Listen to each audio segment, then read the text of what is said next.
Hello everyone, welcome to मैत्री goat farm. आजचा आपल्या व्हिडिओचा टॉपिक आहे पीपीआर, म्हणजे शेळ्यांमध्ये होणारा जो प्लेग हा जो आजार असतो, तर त्याची आपण आज माहिती घेणार आहोत। आपण या व्हिडिओमध्ये पाहणार आहोत की बेसिकली ह्या रोगाचे लक्षणं काय असतात।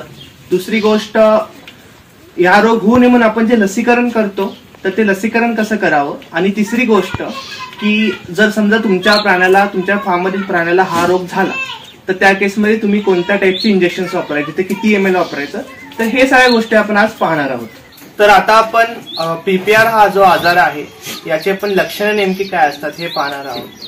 तर हा जो पीपीआर हा आजार आहे हा मोस्टली जेव्हा आपल्या शेळ्या किंवा प्राणी आपले जे आहेत ते ट्रॅव्हलिंग करून येतात त्यावेळेस ते प्राणी स्ट्रेसमध्ये जातात आणि त्यावेळेस जास्त शक्यता असते की ते या पीपीआर आजाराला बळी पडतील।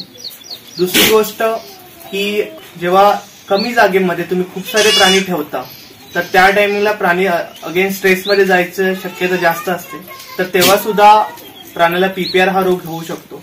तर याच्यामध्ये होतं असं की सुरुवातीला त्या प्राण्याच्या डोळ्यातून आणि नाकातून पाणी बाहेर यायला चालू होतं। ते झालं की त्या प्राण्याचं तापमान वाढतं, म्हणजे खूपच हाय डिग्रीचा ताप येण्याची शक्यता असते की 106 अंश ते 108 अंश सुद्धा प्राण्याचं तापमान जातं। त्याच्यानंतर त्या प्राण्याला डिसेंट्री लागते, म्हणजे त्या प्राण्या पूर्ण शूटिंग डायरिया होतो, एकदम पातळ पद्धतीने तो प्राणी विष्ठा करायला चालू करतो। हे झालं म्हणजे त्या प्राण्याचं तापमान वाढलं, त्या प्राण्याला डायरिया झाला। या केसमध्ये आपण असं प्राण्याला आपण समजू शकतो की त्याला निमोनिया झालेला आहे। एकदा का हा निमोनिया झाला आणि त्या स्टेजला सुद्धा जर तुम्ही ट्रीटमेंट नाही केली तर ह्या निमोनियाचं कन्व्हर्जन पीपीआर मध्ये होतं।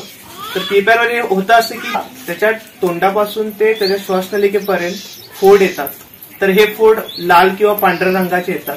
तसेच त्या प्राण्याच्या जिभेवरती पांढऱ्या कलरचा एक असा पडदा टाईप मध्ये फॉर्म होतो। तर ह्या स्टेजमध्ये प्राणी पूर्णपणे खायचं बंद करून टाकतो।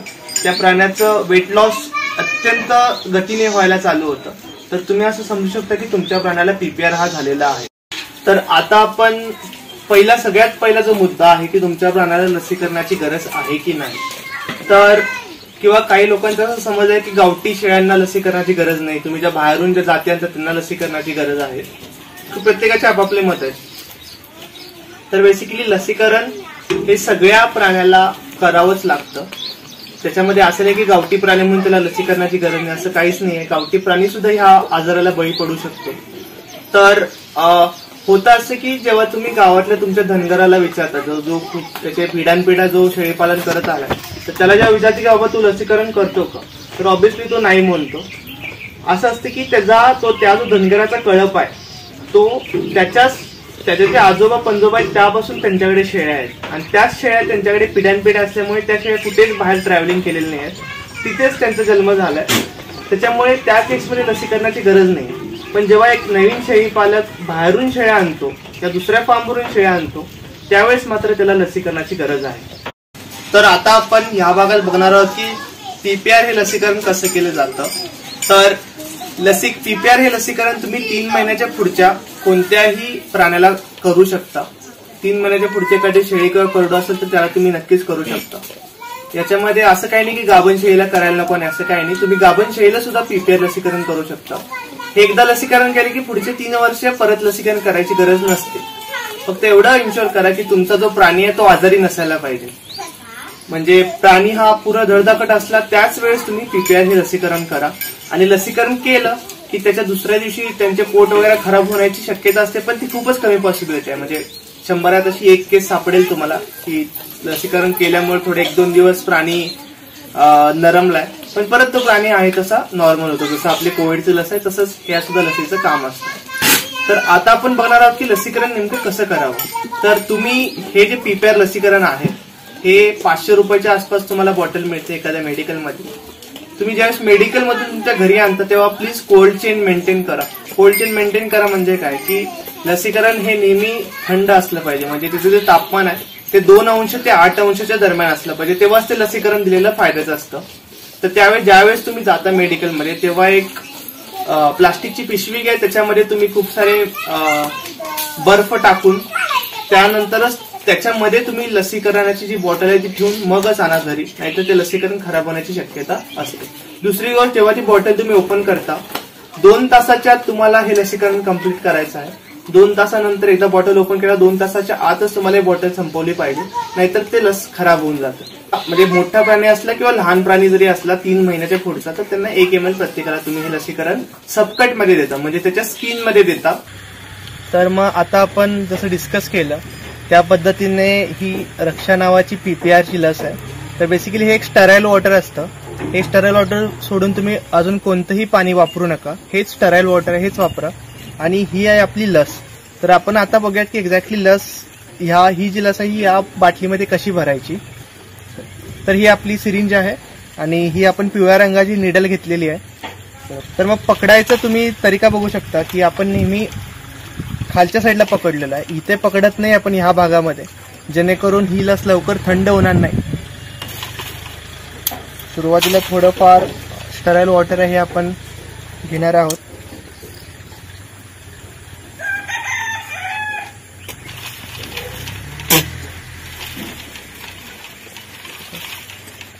आणि हे स्टराईल वॉटर आपण ह्या लसीमध्ये टाकणार आहोत.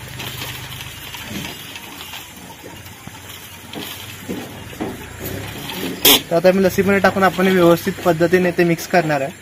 एकदम व्यवस्थित युनिफॉर्म पद्धतीने मिक्स झालं की आपण याच्यातून ही लस घेऊन परत त्या स्टराईल वॉटरच्या बाटलीमध्ये टाकणार आहोत.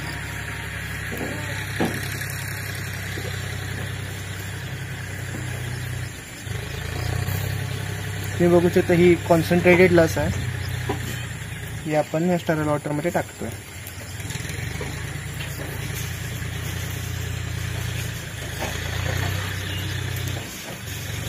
आणि नंतर परत ही लस आपण व्यवस्थित युनिफॉर्मरित्या फिरवणार.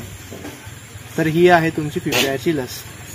तर आता आपण ही 1 ml ची लस या बकऱ्याला देणार आहोत. तर देण्याची पद्धत अशी आहे की आपल्याला ही सबकटमध्ये द्यावी लागते. तुम्ही इन्शुअर करा की तुम्ही जे इंजेक्शन घेतले त्याच्यामध्ये बबल राहणार नाही. ते तुम्ही बबल रिमूव्ह करण्यासाठी अशा पद्धतीने इंजेक्शनाची निडल काढून खाली घेऊ शकता. याला गोल पद्धतीने फिरवा आणि परत हळूवार पद्धतीने तुम्ही असं वरती नेऊन गेलात की त्याचा बबल निघला जाईल. तुम्ही बघू शकता बबल निघलेला आहे. याला परत आपण आता सुई लावणार आहोत. तर आता सबकट देण्याची पद्धत कशी असते, तर मी याच्याचा स्किन अशा पद्धतीने ओढतोय. जशी मी स्किन ओढली तसं तुम्ही इथे बघू शकता इथे एक त्रिकोणी शेपचा एक भाग तयार झालेला आहे. या त्रिकोणी शेपच्या भागामध्ये बरोबर मध्यभागी तुम्ही सुई अशी टोचणार आहात आणि हळूवार पद्धतीने ते लस तुम्ही त्या प्राण्याच्या अंगात देऊन परत ही या ठिकाणी तुम्ही अशा पद्धतीने त्या स्किनला रब करू शकता. तर अशा पद्धतीने तिकडे आपण याची स्किन अशा पद्धतीने ओढली. हे ओढल्यानंतर इथं त्रिकोणी रंगाचा पार्ट तयार झालेला आहे आणि परत ही लस मी या परत त्या बरोबर त्रिकोणीच्या मध्ये बरोबर मी आत उभ्या पद्धतीने टाकली, जेणेकरून ही लस त्या प्राण्याच्या स्किनमध्ये जाईल, ना की मसलमध्ये. तर आपल्याला हे वॅक्सिनेशन नेहमी स्किनमध्ये म्हणजे सबकटरित्या दिलं जातं. हे वॅक्सिन अजिबात मसलमध्ये गेले नाही पाहिजे. तर आता तुम्ही मागील भागात पाहिले की लसीकरण कसं करायचं, पण कधी कधी लसीकरण करूनही त्या प्राण्याला PPR होण्याचे चान्सेस असतात. जर तुमच्या फार्मवर एखाद्या प्राण्याला PPR झाला तर त्या केसमध्ये कोणते इंजेक्शन वापरायचे हे आता आपण बघूया.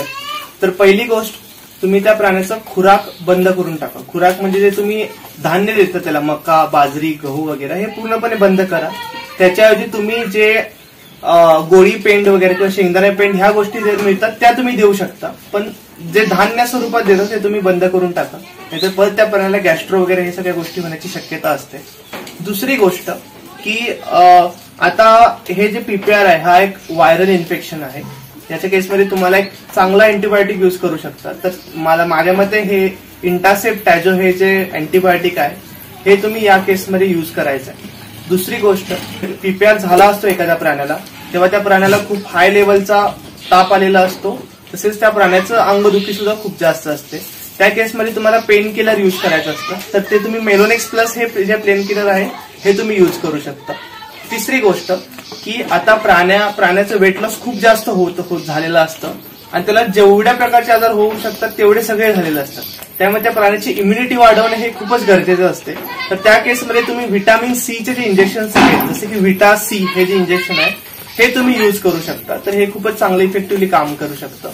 चौथी गोष्ट की आता तुम्ही प्राण्याला अँटीबायोटिक एवढे चांगल्या क्वालिटीचे देताय, तर त्यासोबत तुम्ही नेहमी एक लिव्हर एक्स्ट्रॅक्ट दिलं पाहिजे. तर तुम्ही बेलामाइन किंवा ट्रायब्युवेट हे लिव्हर एक्स्ट्रॅक्ट युज करू शकता. आणि पाचवं, हे जे सगळे इंजेक्शन दिले आहेत याची रिॲक्शन होऊ नये म्हणून सीपीएम नावाचं इंजेक्शन येतं, तर हे तुम्ही द्यायला पाहिजे.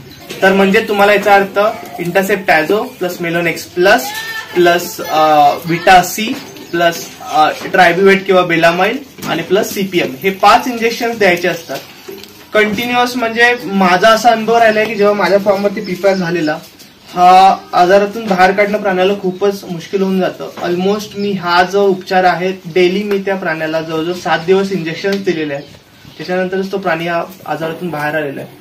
तर एकदा आजार झाला तर खूपच डिफिकल्ट आहे त्या प्राण्याला याच्यातून बाहेर काढणं. तर तुम्ही ट्राय करा की आजार होण्याच्या आधीच त्या प्राण्याला लसीकरण कराल, त्याच्यामुळे तुम्ही प्राणी वाचवू शकता. दुसरी गोष्ट, हा एकदा जर फार्म मध्ये एखादा झाला तर तो पूर्ण फार्म संपवायची ताकद आहे ह्या आजारामध्ये. तर अशाच प्रकारचे नॉलेजेबल व्हिडिओ पाहायचे असतील तर नक्कीच निक भगत या युट्यूब चॅनलला सबस्क्राईब करा. अजून पुढे मी खूप सारे नॉलेजेबल व्हिडिओज घेऊन येत आहोत. आणि तसेच तुम्ही जर माझ्या फार्मला व्हिजिट करणार असला तर माझा हा फार्म मैत्री गोट फार्म आहे. हा कोरेगाव तालुक्यापासून 10 किलोमीटर अंतरावरती आहे, जो की सातारा जिल्ह्यात आहे. आणि तुम्ही शनिवार रविवार माझ्या फार्मला कधीही व्हिजिट करू शकता. सोमवार टू शुक्रवार मला थोडं पॉसिबल होत नाही जॉब नसल्यामुळे, त्यामुळे शनिवार रविवार प्लीज तुम्ही या फार्मला व्हिजिट करा. थँक्यू.